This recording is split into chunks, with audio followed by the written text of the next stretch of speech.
Welcome boys and girls, Christine here with a discussion about some of the races that are really worth playing in Total War Warhammer 3 Immortal Empires in 2026.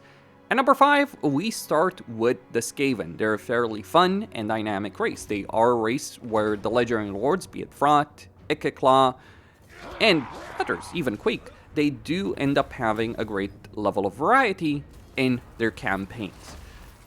That is one of the key strengths of the Skaven, and that's why their campaigns can end up being so entertaining to actually engage with.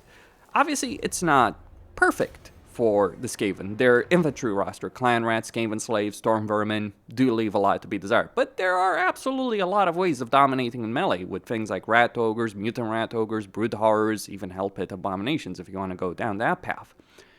Or you can purely dominate in range. You got warfire throwers, warp grinders, rattling gunners, poison wind globadiers, bombardiers, mortars, and so on and so forth. You have a huge variety of heroes. You have a huge variety of lore choices available in your campaign. You have different schools of magic. And so when you're looking to pick up a Skaven campaign, it is absolutely going to be a heck of an experience regardless of who you choose to play as. Obviously, the start can be a bit rough, getting all those recruitment structures up and running, getting your settlements up and running, and managing the food situation in a campaign, because that is a key factor. But you can use food to get high-level settlements fairly quickly. Again, can be a bit irritating early on having to figure out, okay, do I want to spend all the food very quickly and then have to spend tons of money in terms of increased construction cost in order to get those settlements, or do I not spend the food, save it up, and then spend it on a high-level settlement? That is a genuine decision that Skaven do end up having in all of their campaigns, and it is a fairly critical one. But that means that when you're playing a Skaven campaign, you always have that kind of decision-making, especially early on in a campaign. Fun army roster, even if the melee situation does hurt them a bit, because having good melee infantry is so very important for a campaign. But again, you can make it work. There are some downsides. There are some questionable starting positions, but it is really worthwhile as a race to play the Skaven. At number 4, we have the Empire, and like with the Skaven, there is a good variety in the campaigns available, even if there's only really 3 Imperial campaigns that are worth it, which is Karl Franz, Balthazar, Gelt, and Elspeth. But they are quite different. Gelt's magic, all the toolkit he has available with regards to magic, including printing money every 3 turns, getting roughly a passive income of over 1,000 every single turn when you do the math on that. Or Karl Franz's empire building, or Elspeth's gunpowder units, and also magical capability. One shouldn't ignore that about Elspeth. She can get a lot of mages in her campaign through her unique mechanics. So that is a great level of variety. On top of that, you have more choice in an Imperial campaign than one might think.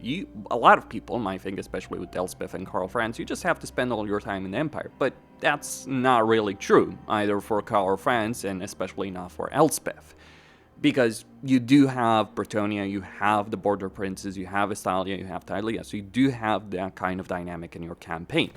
Then you can also get a good amount of heroes available in a campaign, partly because of the research that increases all hero capacity by 1, and also the fact that every single Imperial hero can be recruited at Tier 2.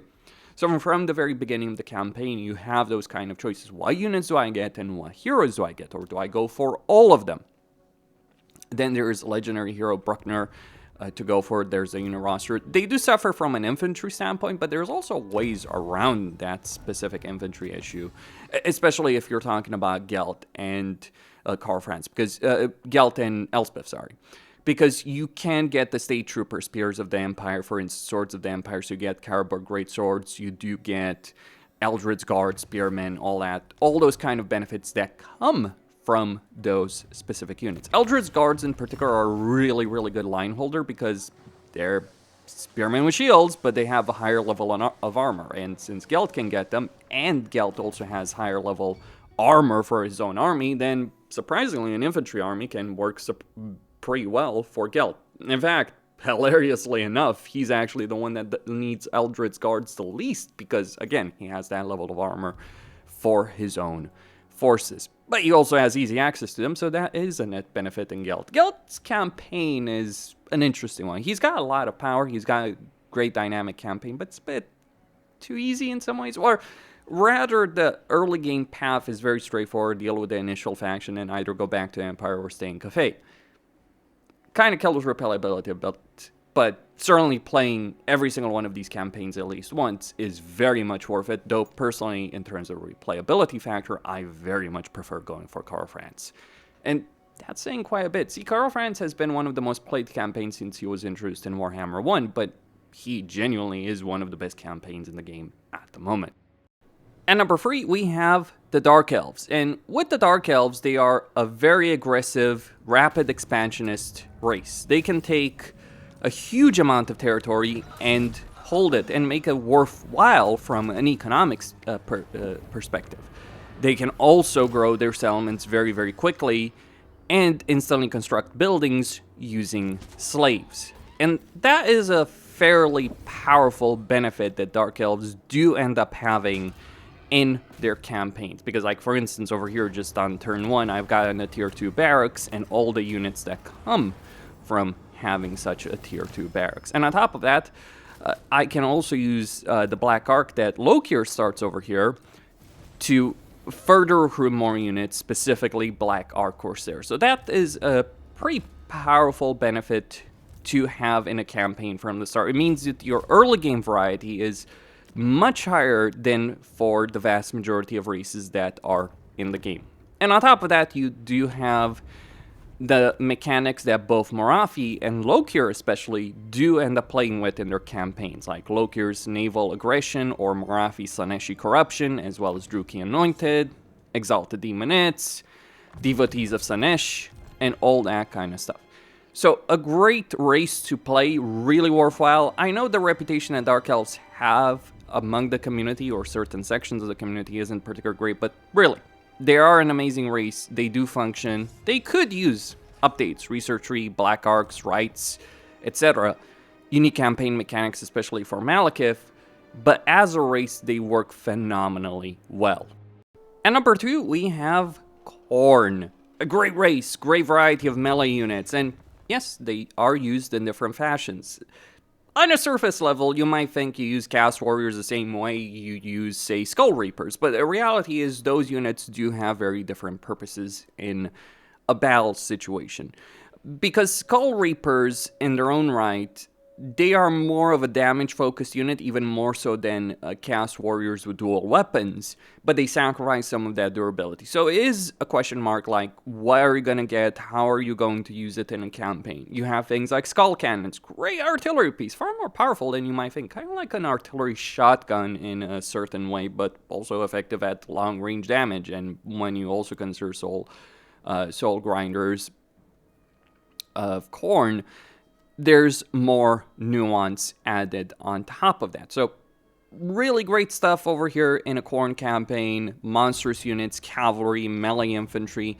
No range units, but the problem with range units in Warhammer 3, and this is, yes, something that affects every faction that heavily uses range units, is range does have its own issues in the game. Like, there are certain situations where it works well, there's also certain situations where it just falls apart. You don't have that problem with the full melee build, and it ends up being very fun and very powerful. On top of that, when we talk about Khorne, what may surprise plenty of people is that Khorne does have a great deal of diplomatic capability in their campaigns as well. Like, you can vassalize factions for diplomacy, region trading, you can just absolutely annihilate factions. You can create genuine alliances as Khorne. Yes, being calm and collected as Khorne actually does end up paying off in a very substantial way, far more so than one might believe at the first glance. On a surface level, a lot of people might think Khorne is just about burning the world down. And yes, that is true, that is a core part of Khorne's identity, but also the reward might be also building genuine alliances with certain factions. And that is the real win that you can have in a Khorne campaign if you're willing to go for it. Some people won't, some people will just go down the path, burn everything down, leave no survivors, but it does work out regardless of what specific approach you're going for. And that's why Khorne is such a worthwhile race to play in Warhammer 3. Finally, at number 1, is the Dwarves. What is there to be said about the Dwarves that hasn't been said plenty of times already? Great unit variety, even if you don't have cavalry, but you can always use allied recruitment or ogre mercenaries for the sake of that. But great artillery, great range, great melee, great heroes, all kinds of different things to enjoy. Great and powerful air force, probably the single best in the game. Well, unless you consider the high elven flying artillery pieces that they do have, but the high elves have some issues. There's a reason they're not on this list. Regardless, between the Age of Reckoning mechanic, which incentivizes you to go out there and do stuff, which is very appropriate for the lore. If you look at Dwarven lore, constantly, the argument that Dwarves have all the time is not sitting around turtling in their settlements, is how do we rebuild a realm? How do we reconquer our last glory? How do we deal with these ancient grudges that we have to deal with? So it is very appropriate to have an Age of Reckoning system. And then on top of that, you have the Legendary Grudges, the Legendary Lord Confederation, the Guaranteed System of Confederation, which is something that almost every campaign should have to some degree, especially the way Dwarves do it. It's not just having Guaranteed Confederation. Karl Franz has that, High Elves have that.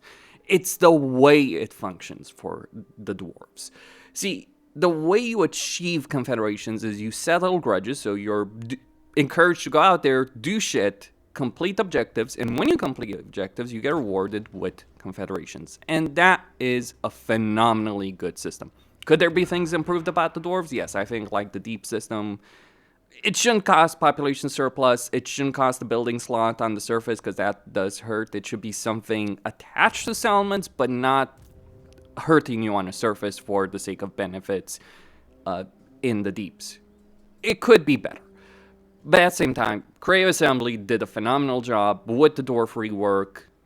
Could be some things they could add on top of that, like Belegar's campaign, Forik's campaign, all that. But as is, one of the best races that they have ever designed in the history of Total War. Took a long time with the dwarves to get in this state, but it has finally been delivered. That's all I have to say. Christine signing out. Don't forget to subscribe, like, and enable notifications, and I'll see you on the next one.